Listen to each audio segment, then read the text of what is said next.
이 세상의 고난과 시련을 좋아하는 사람은 단 한 사람도 없습니다. 하지만 그 원치 않는 고난과 시련이 부지불식간에 우리에게 찾아옵니다. 그 고난과 시련을 하나님이 주시는 것인지 혹은 찾아오는 것인지 정확하게 분별은 잘 못하지만, 먼저는 그 시련과 고난이 우리에게 찾아오는 이유에 대해서 제가 오늘 설명을 할 거고요. 두 번째로는 그 고난과 시련을 어떻게 이길 것인가에 대해서 말씀을 나눌 것입니다. 욥이라는 사람에게 하루아침에 모든 가지고 있는 소유물들을 다 잃어버리고 10명의 모든 자녀들을 잃어버리는 그러한 큰 비보를 듣게 됩니다. 욥이. 그 슬픈 소식을 듣고 욥이 한 행동, 그리고 욥이 했던 첫 번째 말이 오늘 여러분들이 교독한 말씀입니다. 다시 한번 욥기 1장 20절, 21절 보시면, 욥이 일어나 겉옷을 찢고 머리털을 밀고 땅에 엎드려 예배하며 이르되 내가 모태에서 알몸으로 나왔사온즉 또한 알몸이 그리로 돌아가올지라 주신 이도 여호와시오 거두신 이도 여호와시오니 여호와의 이름이 찬송을 받으실지니이다 하고, 이 모든 일에 욥이 범죄하지 아니하고 하나님을 향하여 원망하지 아니하니라. 아멘. 욥의 말과 함께 욥의 행동을 설명해 주고 있는 구절입니다. 욥의 이 고백은 우리에게 많은 것을 생각하게 합니다. 먼저는 욥기 1장을 읽다 보면 욥이 어떤 사람이고 하나님께서 욥을 어떻게 생각하셨는지를 먼저 알 수 있습니다. 욥은 하나님의 인정과 하나님의 사랑을 받는 사람이었음을 알 수 있습니다. 욥기 1장 1절 그 처음부터 이렇게 얘기합니다. 우스 땅에 욥이라 불리는 사람이 있었는데 그 사람은 첫째 온전하고 둘째 정직하며 셋째 하나님을 경외하고 넷째 악에서 떠난 자니라. 네 가지나 얘기하면서 욥에 대한 이야기로 시작을 합니다.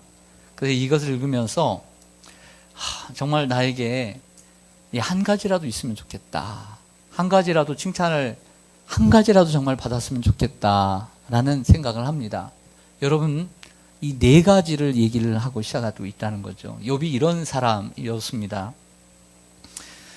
그런데 욥기 1장 8절에 보면 사단 앞에서 하나님께서 욥을 칭찬할 때도 이 네 가지를 그대로 거론하는 걸 보게 돼요. 그가 정직하고 또 온전하고 정직하고 하나님을 경외하고 악에서 떠나는, 이 말씀을 되풀이하는 것을 보게 됩니다. 욥기 1장 3절 하반절을 보면 이런 말씀이 있어요. 이 사람 누구겠어요? 욥은 동방 사람 중에 어떤 자라? 가장 훌륭한 자라. 그냥 훌륭할 수 있어요. 그런데 가장 훌륭한 자라. 욥기를 다시 한번 1장을 읽으면서 느낀 바는 하나님께서 욥을 얼마만큼 사랑하시고 인정을 받는 사람인가를 알았어요. 가장 훌륭한 사람이었어요. 그런데 하나님으로부터 인정을 받은 이러한 또 하나님 앞에 신실한 욥에게 고난과 시련이 찾아왔다는 것입니다. 이를 통해 고난과 시련은 믿음의 사람, 신앙의 사람에게도, 신앙이 좋은 사람에게도 찾아온다는 것을 배우게 됩니다. 그래서 오늘 말씀 들어가기 전에 먼저 우리가 가져야 될 선지식, 첫 번째는 욥이라는 사람은 하나님의 인정을 받은 사람이었다. 두 번째는 욥은 결과적으로 그 믿음을 가지고 있었지만 큰 시련을 만나게 되었다. 믿음의 사람도 언제든지 시련을 만날 수가 있습니다. 우리가 이 사실을 알지 못하면 사단의 참소에 우리가 아픔을 당할 수가 있고 넘어갈 수가 있는 것입니다. 우리가 고난과 시련이 찾아오는 이유에 대해서 말씀드리겠습니다. 고난과 시련이 찾아오는 이유, 우리에게 아픔이 찾아오는 이유는 욥에게 고난이 찾아온 이유와 동일해요. 다시요. 여러분들의 인생에 고난과 시련이 찾아오는 이유는 욥에게 고난과 시련이 찾아오는 이유와 같다. 이것을 기억해야 돼요. 하나님께서 사탄에게 욥을 제가 1장을 읽어보니까 한마디로 침이 마르도록 칭찬을 해요. 제가 이런 표현을 쓰고 싶어요. 우리 할머니 할아버지들은 손주를 칭찬하듯이 사람들 앞에서 입이 마르도록 침이 마르도록 칭찬하듯이 젊은 사람들도 그래요. 엄마들끼리 모여도 유치원 졸업하고 초등학교 1학년 갔는데 받아쓰기 100점을 맞았을 때 은근히 자랑하고 싶어서 침이 마르도록 자랑하고, 똑같은 거죠. 마치 하나님의 오늘 이 모습이 사단 앞에서 욥을 칭찬할 때 저는 그런 느낌을 받았어요.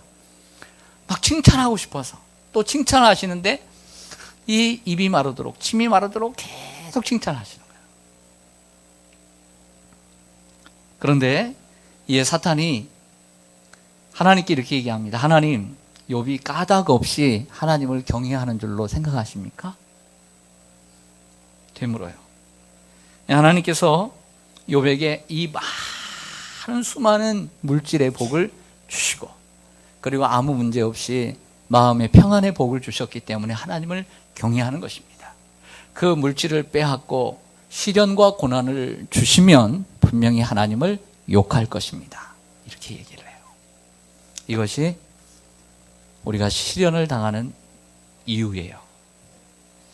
다른 말로 하면 고난과 시련의 목적, 고난과 시련이 여러분의 삶 가운데 찾아오는 이유는 여러분들의 믿음이 참 믿음인지 거짓 믿음인지 분별하기 위해서예요. 하나님께서 창세기 22장에 아브라함을 찾아오십니다. 그래서 창세기 22장 1절을 보면 하나님이 아브라함을 시험하시려 오셨다 그랬어요. 그리고 시험 과제가 뭐였냐면 아주 고난이도의 시험이었어요. 내 독자 아들 이삭을 모리아 산에 가서 번제로 바치라는 시험이었어요. 이 시험 앞에 아브라함은 합격을 해요. 합격을 해요. 그리고 하나님이 인정을 하십니다. 뭐라고요? 내 믿음이 참 믿음이다. 시험의 목적은 우리의 믿음이, 저와 여러분의 믿음이, 지금까지 준비되어 오던 여러분들의 믿음이 참인지 거짓인지를 증명해내는 거라는 거예요. 그게 첫 번째 이유입니다. 예수님의 수제자 베드로가 그 베드로의 첫 번째 서신에서 이렇게 얘기합니다. 성도 여러분, 여러분들 여러 가지 시험을 만나거든 너무 근심하지 마십시오. 도리어 기뻐하십시오. 왜냐하면 시험에는 이러한 이유가 있기 때문입니다. 라고 말하면서 베드로전서 1장 7절에 이렇게 얘기합니다. 너희 믿음의 확실함은 불로 연단하여도 없어질 금보다 더 귀하여 예수 그리스도께서 나타나실 때에 칭찬과 영광과 존귀를 얻게 할 것이니라. 이 개역 성경을 보면 시련과 고난의 목적을 50% 이해할 수 있어요. 단어가 어려워요. 문장이 어려워요. 그래서 유진 피터슨이 16년 동안 일상의 언어로 성경을 번역한 메시지라고 하는 성경 베드로전서 1장 7절을 보시겠습니다. 설명이 될 것 같아서. 고난과 시련을 주는 목적, 순금은 불 속을 통과해야 순금인 것이 입증됩니다. 참된 믿음도 시련을 겪고 나와야 참된 믿음인 것이 입증됩니다.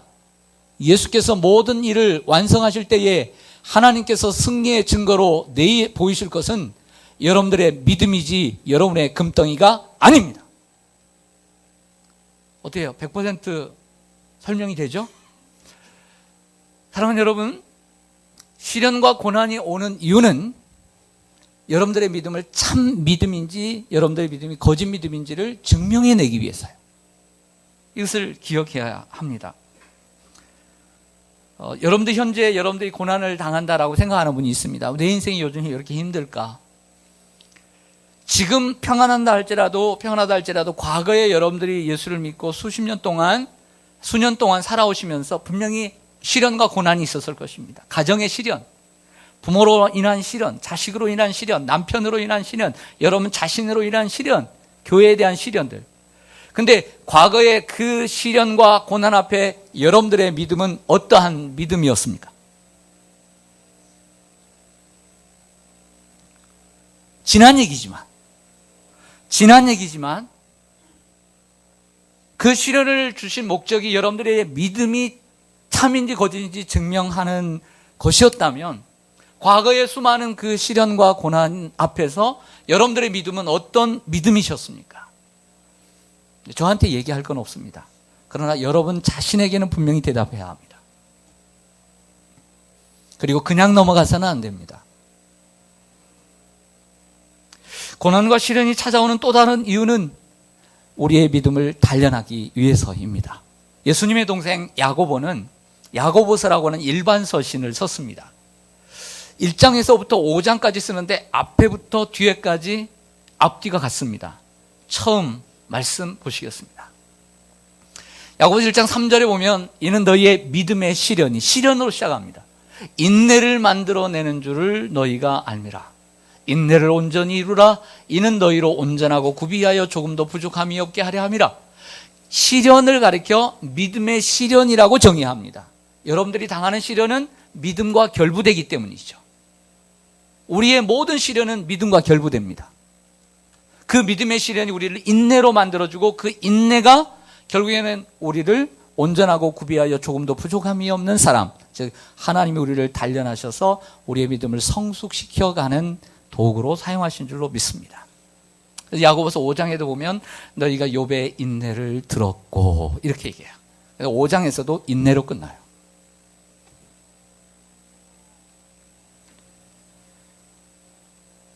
시련의 목적, 고난의 목적은 우리를 단련하기 위해서입니다. 오늘 주인공 욥도 욥이 당한 고난을 이렇게 정의합니다. 욥기 23장 10절 같이 읽습니다. 시작. 그러나 내가 가는 길을 그가 아시나니 그가 나를 단련하신 후에는 내가 순금같이 되어 나오리라. 욥의 고백입니다. 나에게 고난을 주신 것은 그가 나를 단련하시고 나를 순금처럼 100% 제대로 된 금처럼 나를 제대로 만드시려고 철이 철을 날카롭게 하는 것처럼 하나님께서 나를 단련하시려고 그러시다 라고 설명을 하고 있습니다. 사랑하는 성도 여러분, 여러분이 혹시 고난과 시련을 겪고 계시지는 않습니까? 혹 그 시련이 욥에게 온 이유처럼 여러분들의 믿음을 하나님이 달아보시기 위해 주신 시련은 아닐까요? 그리고 여러분들의 그 고난이 여러분들의 믿음을 단련해서 온전하고 구비하여 조금도 부족함이 없는 전에 부족했던 점을 자꾸 메워가도록 하나님께서 우리들을 메워가셔서 온전한 믿음으로 주님이 성장시켜 주시고 성숙시켜 주시려고 주신 것은 아닐까요? 그리고 그렇게 하고 계십니까? 사랑하는 성도 여러분, 고난과 시련 앞에 여러분들의 믿음이 참 믿음으로 드러나기를 원합니다. 그리고 그 고난과 시련을 여러분들이 오늘 본문에 보면 인내하라고 그랬습니다. 잘 인내해서 여러분들 온전하고 구비하여 조금도 부족함이 없는 점점 더 하나님 보시기에 온전하고 성숙한 믿음의 사람으로 성장해 가기를 주님의 이름으로 간절히 축원합니다. 크게 두 번째로 우리가 생각해 볼 우리 주제입니다. 첫 번째는 고난과 시련이 우리에게 오는 이유를 설명을 했습니다. 오늘의 주제, 더 중요한 주제는 고난과 시련을 이기는 방법입니다. 고난과 시련을 어떻게 이길까? 그것 또한 욥이 고난과 시련을 이기는 방법과 똑같습니다. 다시요. 욥에게 고난과 시련이 오는 이유는 우리에게 고난과 시련이 오는 이유와 같고, 우리가 고난과 시련을 이기는 방법 또한 욥이 고난과 시련을 이기는 방법과 같다. 할렐루야. 그래서 성경을 우리에게 주신 이유인 것이죠. 욥은 하루아침에 모든 재물과 소유와 그리고 모든 10명의 자녀를 잃었습니다.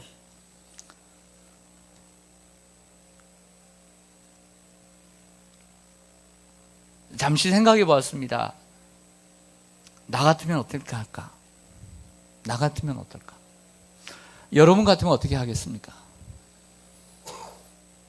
첫 번째는 저는 삶의 의미를 잃어버릴 것 같아요. 순간. 삶의 의미.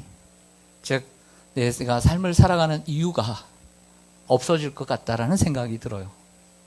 두 번째는 삶의 의미와 함께 삶의 의욕이 떨어질 것 같아요.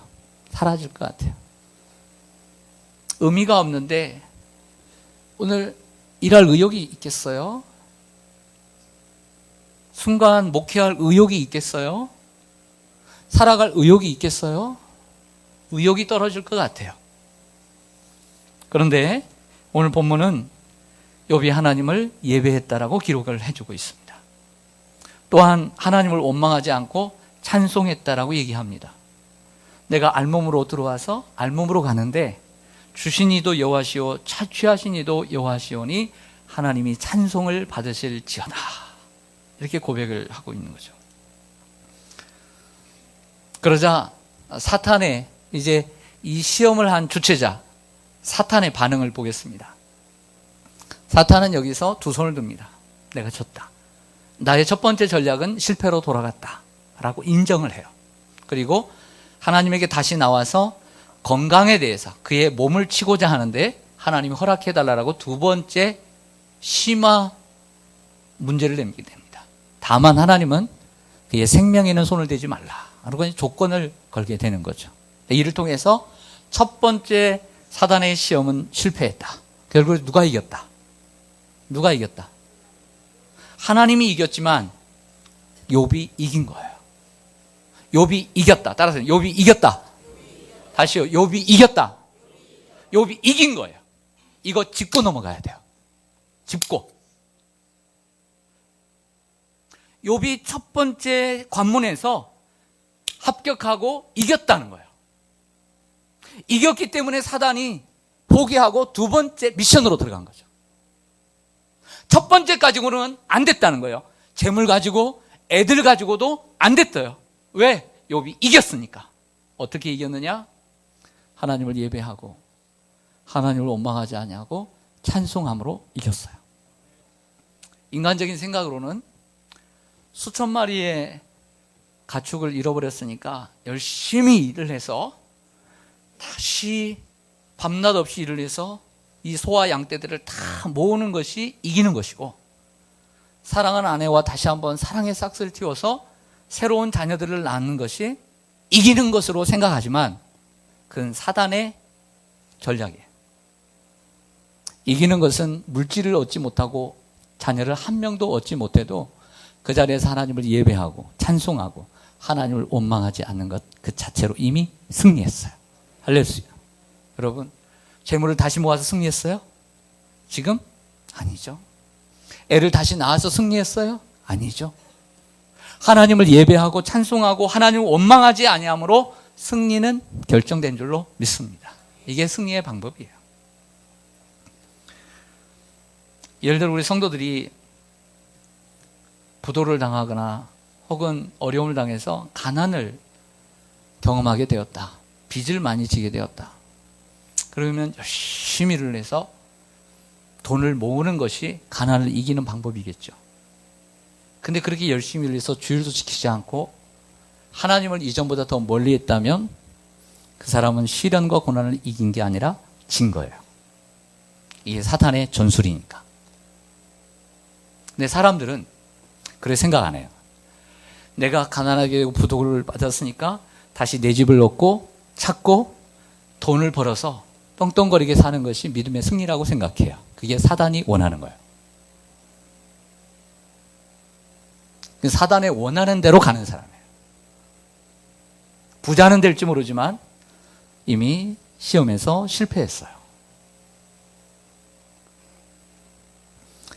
우리가 몸이 아프면 우리는 몸을 회복하려고 노력을 합니다.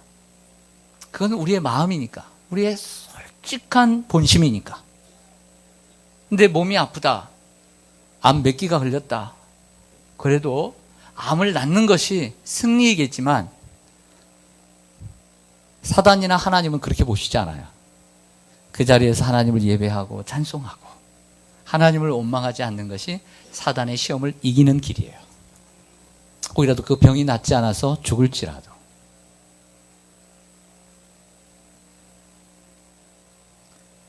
우리는 사단의 목표가 무엇이었는지 생각해 봐야 합니다.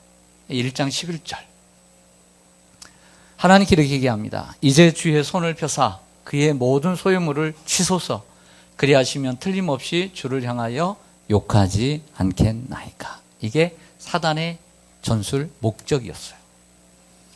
욥이 고난을 이기는 방법은 열심히 일을 해서 다시 재산을 모으거나 아이를 낳는 것이 아니라 하나님을 예배하고 찬송하고 원망하지 않는 것. 결과적으로 하나님을 원망하지 아니함으로 승리한 거죠.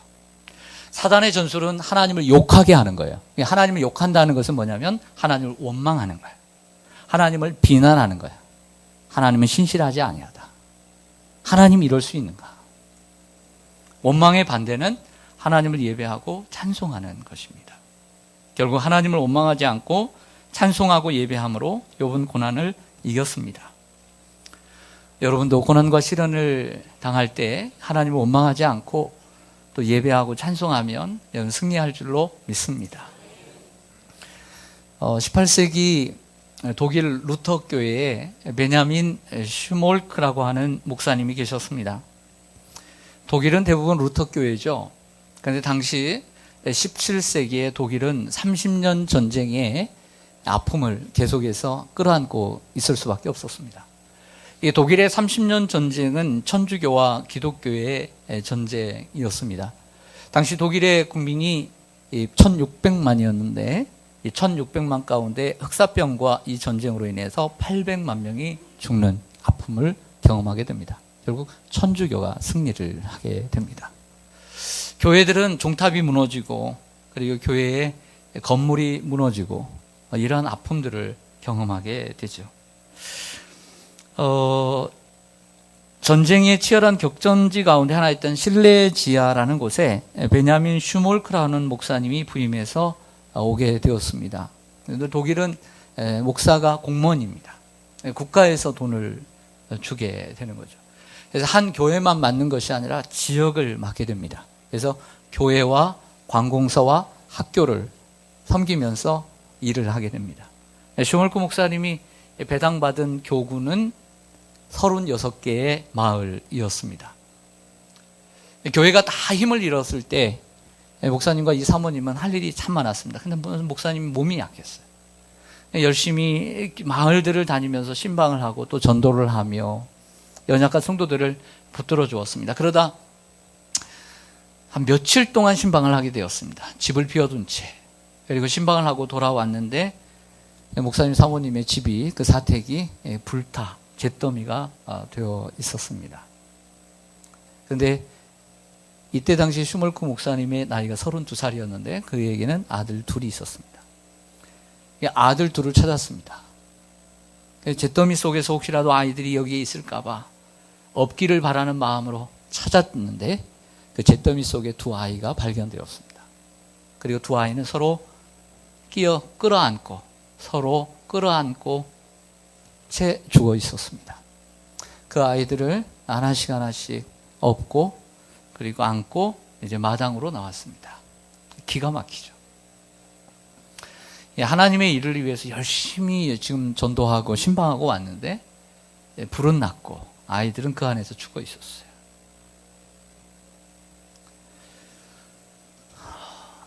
이 비통한 심정을 어디다 어떻게 얘기를 해야 할까요?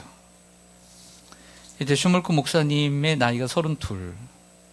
믿겨지지 않는 상황 속에서 목사님 부부는 아무 말도 할 수가 없었습니다.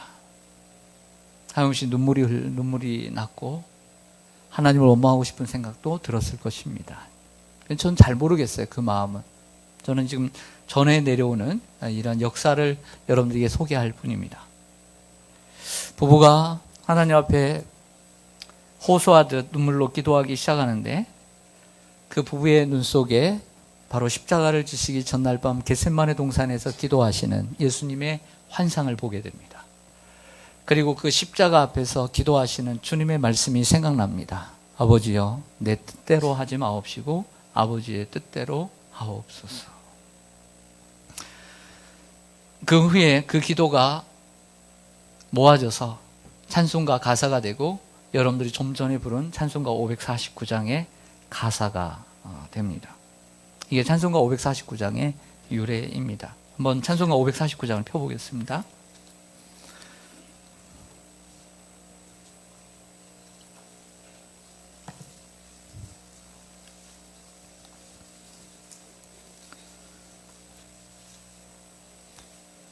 펴셨으면 그 549장에 항상 찬송가에 그 찬송가 위쪽에 써 있는 사람의 이름은 작사자의 이름이에요.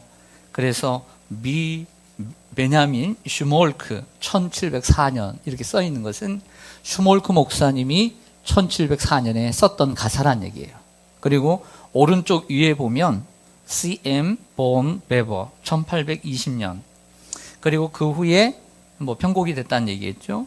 근데 이 본 베버라는 분이 작곡을 한 거예요. 오른쪽은 작곡이에요. 본 베버는 독일 낭만파 음악의 창시자입니다. 그리고 민족적인 이런 음악가로서 많은 사람들의 존경을 받았습니다. 그러니까 한마디로 얘기해서 이 찬송가의 곡은 일반 노래예요. 마탄의 사수, 이 베버가 만든 마탄의 사수의 서론의 멜로디를 그대로 가져온 겁니다. 그러니까 성경의 이 찬송가에는 직접 신앙의 사람들이 작곡한 노래도 있지만 우리나라의 아리랑처럼 외국의 민요라든지 그리고 일반 유명한 베토벤의 노래도 있지 않습니까? 그런 것처럼 일반 노래를 가져와서 거기에다가 찬송가 가사를 입히게 되죠. 이것을 콘트라팍툼이라고 얘기를 합니다. 그 가사를 이렇게 보겠습니다. 1절을 보시면 내 주여 뜻대로 행하시옵소서. 온 몸과 영혼을 다 주께 드리니 이 세상 고락관 주 인도하시고 날 주관하셔서 뜻대로 하소서. 2절 보시면 내 주여 뜻대로 행하시옵소서. 큰 근심 중에도 낙심케 마소서. 주님도 때로는 울기도 하셨네. 날 주관하셔서 뜻대로 하소서. 이 2절 가사의 원래 가사를 제가 읽어드릴게요.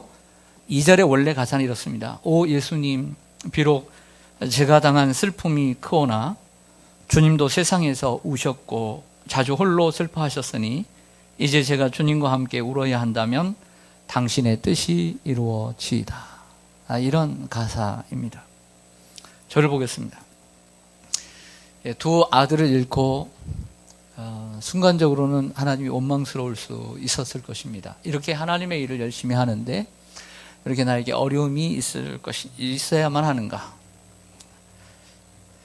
그리고 이것이 어찌 하나님의 의고 하나님의 정의라고 외쳤을 수 있을 것입니다. 그리고 하나님의 이 정의에 동의할 수 없었습니다.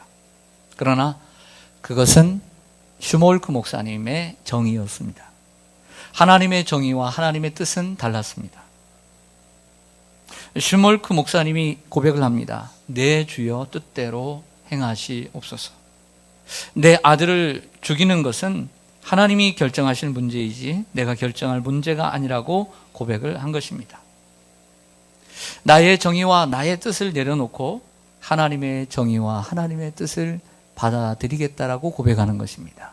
내 주여 뜻대로 행하시옵소서. 하나님의 뜻, 즉 내 뜻과 내 정의를 내려놓고 하나님의 뜻과 정의에 순복한 것입니다. 이것을 영성이라고 얘기합니다. 하나님의 정의를 따르는 것. 나의 정의를 드러내려고 하고 나의 뜻을 고집하는 것. 이것을 성경은 불신앙이라고 얘기를 합니다.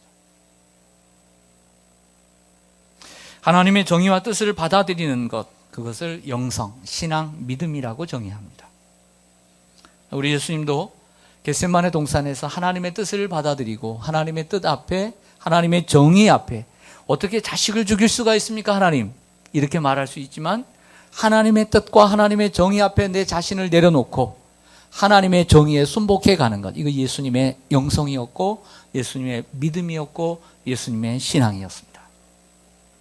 이렇게 기도합니다. 예수님은 마태복음 26장 39절에 조금 나아가사 얼굴을 땅에 대시고 엎드려 기도하여 이르시되 내 아버지여, 만일 할만하시거든 이 잔을 내게서 지나가게 하옵소서. 그러나 나의 원대로 마시옵고 아버지의 원대로 하옵소서. 예수님은 아버지의 뜻을 받아들여서 그것을 순복하여 십자가에 죽으셨습니다. 이러한 예수님이 우리에게 보이신 것이 영성이고 믿음인 것이죠. 이 예수님의 뜻을 따라, 예수님의 신앙을 따라 살아가는 것이 참된 신앙이고 제자의 삶이라는 것입니다. 그런데 우리는 자꾸 나의 정의와 하나님이 어떻게 그러실 수 있어? 이럴 수는 없지. 혹은 나의 뜻을 관철시키고 나의 정의를 실현시키려고 하는 일들이 얼마나 많이 있습니까? 그것은 불신앙이에요. 하나님의 뜻 앞에 내 정의와 내 뜻을 내려놓고 살아가는 것, 이것이 참된 신앙인 것이죠. 이것을 누가 보여줬냐면 예수님께서 보여주실 뿐만 아니라 오늘 욥이 보여주고 있는 거죠. 그리고 현실적으로 슈몰크라고 하는 목사님이 우리에게 보여주셨고, 제가 다 거론할 수 없지만 수많은 유명, 무명의 성도들이 그러한 삶을 살아갔기에 우리에게는 큰 위로가 되는 줄로 믿습니다. 사랑하는 여러분, 주님을 본받아 나의 뜻과 나의 정의를 내려놓읍시다.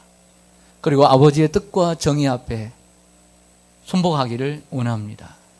그리고 이 나라의 민족이 외부적으로 내적으로 많이 혼란스럽습니다. 하지만 거기에 하나님의 뜻이 분명히 있는 줄로 믿습니다. 사람의 정의와 사람의 뜻이 아닌 하나님의 정의와 하나님의 뜻이 우리 대한민국 위에 이루어지기를 간절히 소망합니다. 욥은 어떻게 그 고난 속에서 하나님을 원망하지 않고 찬송하고 예배할 수 있었을까요? 자, 한 단계만 더 들어가겠습니다. 욥이 고난을 당하는 이유는 우리가 고난을 당하는 이유와 같다. 두 번째, 욥이 그 고난을 이기는 방법은 우리가 고난을 이기는 방법과 같다. 그것은 환경은 변하지 않아도 우리가 하나님을 원망하지 않고 예배하고 찬송하는 길이었다. 그럼 세 번째, 욥이 하나님을 원망하지, 그 고난 속에서 하나님을 원망하지 않고 찬송하고 예배할 수 있었던 근본적인 이유는 무엇인가? 이 말씀을 드리고 마치고자 합니다. 그것은 바로 믿음입니다. 좀 식상하게 들리겠지만 욥의 믿음이 이 고난과 시련, 그리고 시련 앞에서 하나님을 찬송하고 예배할 수 있게 되었다는 거죠. 그러면 그 믿음은 어떤 믿음인가를 말씀드리겠습니다. 믿음을 얘기할 때 두 가지를 얘기합니다. 하나는 믿음의 대상을 얘기하고 하나는 믿음의 내용을 이야기합니다. 믿음의 대상은 하나님이고 믿음의 내용은 하나님의 말씀입니다. 이것을 믿는다는 것입니다. 자, 우리가 하나님의 말씀을 읽고 하나님을 알아갑니다. 그렇지만 성경을 통해서 우리가 알아가는 하나님을 우리는 실제 삶 속에서 하나님을 알아가고 경험하게 됩니다. 이 두 가지가 둘 다 필요한 거죠. 우리는 하나님의 능력도 믿지만 원초적으로는 하나님 자신을 믿어야 합니다. 이게 믿음인 것이죠. 여러분들이 지금까지 신앙생활을 해오시면서 하나님을 경험하셨을 것입니다. 그 경험한 것이 여러분들의 믿음입니다. 욥의 믿음은 뭐냐면 지금까지 하나님을 믿고 살아왔던 삶 속에 하나님과의 관계, 인격적인 관계, 하나님을 어떤 하나님으로 알고 있느냐, 그게 그의 믿음이었다는 거죠. 근데 그의 믿음은 어떤 믿음이었냐면 물질의 축복을 주셔서 하나님을 잘 믿고 마음의 평안을 주셔서 하나님을 잘 믿는 믿음이 아니었다는 거예요. 욥은 물질을 주셔서 하나님을 잘 믿고 섬겼던 사람이 아니고 마음의 평안이 늘 있어서 하나님을 잘 섬겼던 사람이 아니라는 거예요. 몸이 건강해서 하나님을 잘 섬겼던 사람이 아닌 거죠. 욥이 믿는 믿음은 그런 믿음이었다라고 욥기서가 얘기해 줍니다.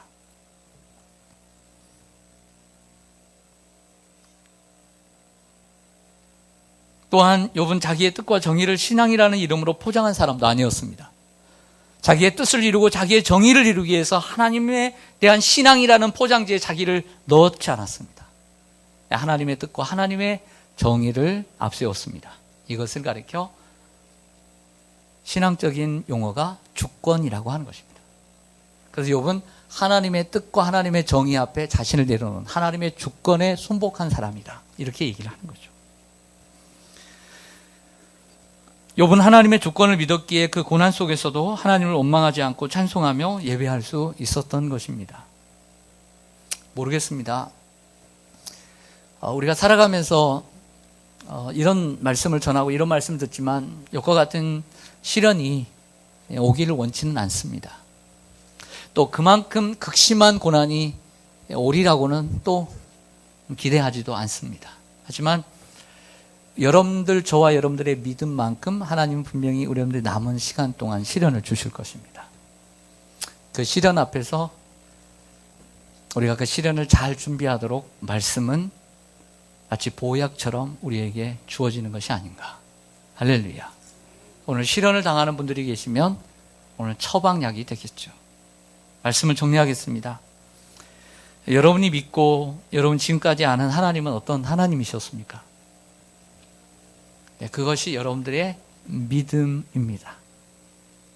그게 지금 여러분들의 믿음이에요. 그게 믿음의 가치.